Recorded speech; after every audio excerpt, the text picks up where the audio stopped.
Hello Bay and Bay drivers, David Foster, safety manager here at Bay and Bay, and we're going to talk a little bit about scaling loads.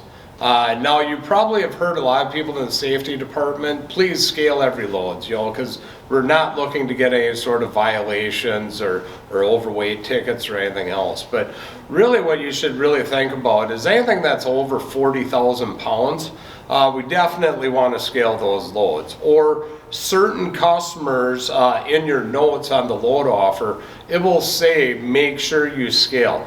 That's because those customers, we've seen a trend where a lot of times our drivers are getting an overweight citation, not necessarily because the load is too heavy, but because it might not be loaded properly.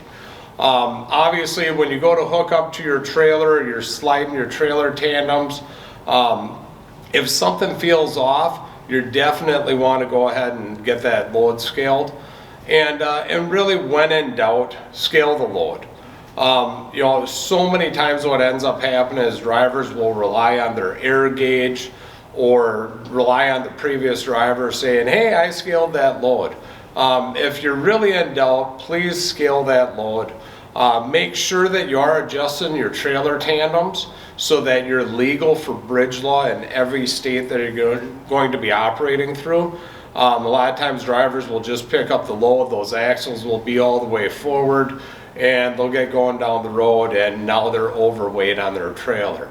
Or they'll have the axles all the way back and they won't check the bridge laws for where they're going to be operating at, and now we get an excessive length violation. So just some simple things that you can do.